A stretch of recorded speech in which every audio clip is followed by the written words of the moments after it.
So you want to make crispy air-fried chicken, but you can't stop turning it into inedible jerky? There's a reason why. Air frying might be easy, but it's not foolproof. The volume capacity of an air fryer is much smaller than most conventional deep fryers or baking pans. Before you pile in enough sliced potatoes or chicken wings to feed a small nation, stop to consider how a full to bursting basket will impact the taste and texture of your meal. Overcrowding your air fryer basket is a surefire way to sabotage crispiness and end up with a soggy, unevenly cooked mess. Let's break down the science. Air fryers work by circulating hot air around your food, mimicking the effects of deep frying without most of the fat. Each piece needs to come in contact with the moving air to achieve perfect edges and even cooking. Cram your food in like sardines, and your food ends up steamed instead of air-fried. That probably isn't what you were after when you added an air fryer to your culinary toolbox. Overcrowded air fryer baskets are also more likely to spill and splatter, creating more mess and hassle. Whether you're making homemade croutons, crispy vegetables, or French fries, it's best to give each morsel of food the space it deserves. This might mean cooking in 2 or 3 batches, depending on the size of your air fryer and the quantity you're making. Don't sweat the extra step. You'll be rewarded with crispier food and happier dinner guests. You wouldn't put a cake into a cold oven and expect perfect results. I don't know what happened. I will tell you what happened. You forgot to turn on the oven.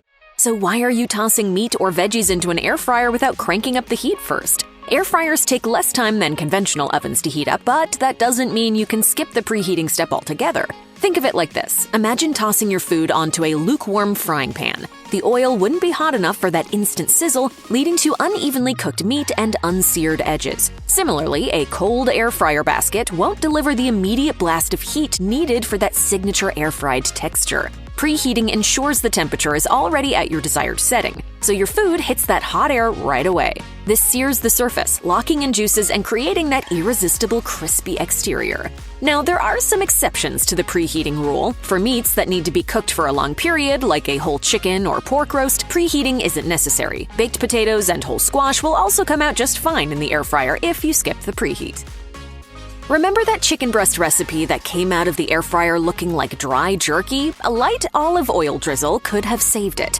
Air fryer recipes require less fat than pan frying or deep frying, but you still need some oil for moisture, texture, and flavor. Fresh, unprocessed foods like veggies, lean meats, and tofu all benefit from the addition of oil, which promotes browning and caramelization. Oil also acts as a moisture barrier, preventing delicate proteins like fish from drying out. In short, if you want crispy golden fries, juicy tender meats, and flaky fish fillets, don't skip the oil. Yummy. Another major reason to use oil in your air fryer recipes, it keeps your food from getting stuck in the crevices of the air fryer basket. If you're worried about the extra calories, keep in mind that a little oil goes a long way in the air fryer. In most cases, a small spoonful or spritz is all you need to do the job. Some air fryer newbies mistakenly believe that the powerful fan in air fryers eliminates the need for tossing or flipping ingredients during cooking. The truth is that the circulation of hot air alone isn't enough to ensure even cooking and restaurant-quality results. Just like oven cooking, the bits of food directly facing the heat source get the most direct exposure to the heat. That's why it's key to give your ingredients a little toss, flip, or shake midway through the air frying process. The exact technique you'll use will depend on your recipe, but a quick flip of a pork chop or jiggle of a basket of Brussels sprouts helps ensure every bite gets equal exposure to moving hot air. Flipping and tossing isn't just about even browning. They also help prevent sticking, a common air fryer woe. Have you ever had your crispy chicken wing skin get stuck to the bottom of your fryer basket? A shake mid-cook releases them and prevents them from turning into a sticky, one-sided mess. Plus, it helps render fat more evenly, leading to juicier results and less chance of dry, flavorless food. When it comes to cooking breaded chicken and other battered dishes in the air fryer, choosing the right style of batter is key to achieving a perfect crunch. Classic wet batters made with a combination of eggs and flour can become a soggy mess in the air fryer. Traditional wet batters rely on the hot oil of deep frying to set quickly and create a crispy barrier. But in the air fryer's dry heat, wet batter can slide off your food and become sticky instead of crunchy. While there are ways to use some wet batters in the air fryer, the process has a steep learning curve and often ends in disappointment. Avoiding putting wet batter in your air fryer doesn't mean you have to give up your dreams of whipping up low-fat versions of your favorite fried breaded foods. You just need to use batters with less moisture. Dry batters made with a combination of flour or panko breadcrumbs and seasoning work wonders in the air fryer.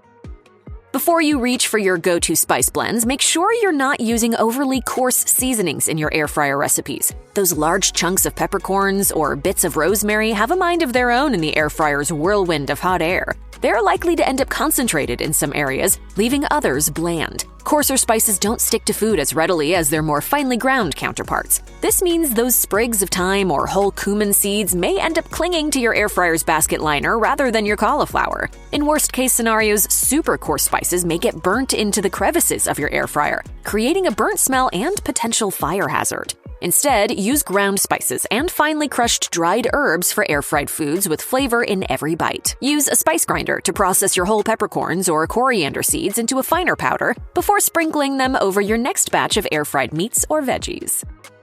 Cooking oil plays a crucial role in the flavor and texture of air fryer cooking, and the type of oil you use is important. Air fryers cook foods at temperatures ranging from 350 degrees Fahrenheit to 400 degrees Fahrenheit, and in some cases, even higher. You need oils with a high smoke point to withstand these high temperatures. Canola oil, peanut oil, avocado oil, and other vegetable oil cooking blends tend to be your best bet for air fryers with smoke points exceeding 400 degrees Fahrenheit. Steer clear of using extra virgin olive oil in most air fryer recipes. When this more delicate oil is exposed to quick blasts of high heat in the air fryer, it can burn in the blink of an eye, leaving your food tasting burnt, bitter, and smoky.